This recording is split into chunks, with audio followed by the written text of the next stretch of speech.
Le gouvernement du Burundi, avec l'appui des partenaires habituels de développement agricole comme le FIDA, à travers le programme de développement des filières ProDéfi, a lancé une étude d'élaboration d'une stratégie nationale de développement de la filière riz qui vise un triple objectif: améliorer les revenus des producteurs, sauvegarder les ressources naturelles, atteindre l'auto-approvisionnement du pays en riz. Cette étude a été élaborée par 6 experts nationaux et internationaux. Les objectifs assignés à ces experts étaient un diagnostic global du secteur risicole sur les aspects de la production, la transformation, l'offre, la demande et la commercialisation, la justification d'une filière nationale et les grands axes de la structure, l'offre et la demande nationale du riz, la transformation et la commercialisation du riz, le renforcement des capacités des producteurs rizicoles, ainsi que le développement d'un plan d'action national riz. Cette stratégie nationale de développement de la filière riz a été présentée vendredi le 23 novembre 2012 à Bujumbura pour analyse et validation. L'ouverture de cette activité a été rehaussée par la ministre de l'Agriculture et de l'Élevage et le représentant et directeur pays FIDA au Burundi. Dans son discours, la ministre de l'Agriculture et de l'Élevage a indiqué que le riz constitue une céréale de base des Burundais dans la région productrice, les centres urbains et les collectivités, mais que l'insuffisance de la production locale entraîne des importations qui mobilisent des ressources importantes en devises. Elle demande à tous les intervenants dans la filière riz de mettre en commun leurs efforts pour améliorer la productivité et la production. Nous devons arriver avant l'année 2020 à améliorer la productivité et la production du riz et lui donner une valeur ajoutée, assurer la satisfaction des besoins nationaux, réduire les importations et économiser les devises, améliorer les revenus et augmenter le pouvoir d'achat des distributeurs, exporter le riz blanchi dans la sous-région.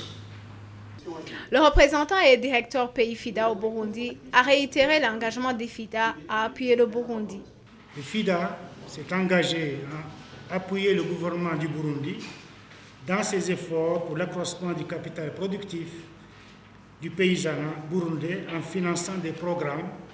et projets incluant des composantes aménagement et réhabilitation des bassins versants et des marais et plaines connexes.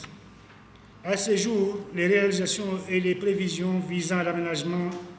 de 22 840 hectares. Après le discours d'ouverture, le chef de mission d'élaboration de la stratégie nationale de développement de la filière riz a présenté les résultats de l'étude qui se résume en 3 parties: l'état des lieux de la filière riz au Burundi, les atouts et les principaux axes stratégiques d'intervention. Un gros potentiel de développement de la production du riz que le gouvernement a décidé d'élaborer cette stratégie afin qu'un plan d'action puisse dériver de cette stratégie qui permette au gouvernement de réaliser les objectifs qui sont inscrits dans le PNIA. Voici le processus. Bien sûr qu'il y a des atouts. Il y a beaucoup de terres, il y a beaucoup de possibilités d'irrigation, il y a une forte demande, aussi bien nationale qu'internationale. Donc, il y a beaucoup d'éléments et de facteurs qui militent pour que le PNIA soit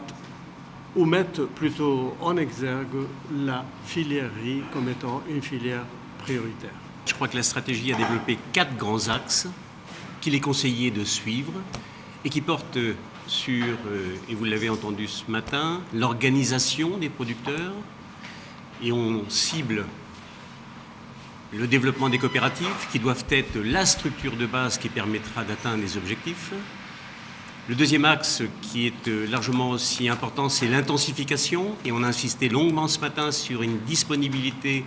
des engrais et des produits phytosanitaires à des prix raisonnables, le développement de méthodes d'intensification telles que le SRI, dont il a été question ce matin de manière importante, et enfin la multiplication des champs écoles qui sont le passage obligatoire pour que les messages passent dans les provinces au niveau des marais et que les techniques culturelles soient préservées. Le 4e point, c'était le problème de la transformation et de la collecte, sur lesquels ce matin on a retenu 3 grandes parties, le développement et la poursuite de l'intervention des unités dites de subsistance, qui sont des petites unités de décortiquage à l'intérieur du pays dans les marais, le développement d'unités dites artisanales qui sont en fait des semi-industrielles, là où les quantités sont suffisamment importantes pour pouvoir développer une production plus importante de riz. Et enfin, des unités industrielles qui vont être ciblées sur les plaines et qui auront comme objectif de produire du riz haut de gamme, de qualité, que le Burundi est capable de produire. Pour le coordonnateur du ProDéfi, programme qui mettra en œuvre cette stratégie, ils sont confiants dans la réussite de ce vaste chantier. La première chose qui me donne cette confiance, c'est que déjà avoir l'existant, les appuis qui sont en cours et les autres qui sont programmés dans un proche avenir, je crois que c'est encourageant. Déjà au niveau des aménagements et la valorisation agricole des périmètres irrigués dans les plaines et les marais d'altitude, la stratégie prévoit autour de 48 000 hectares d'ici 2020. La mise en œuvre de cette stratégie nécessite une enveloppe d'environ 315 millions de dollars qui vont jusqu'en 2020.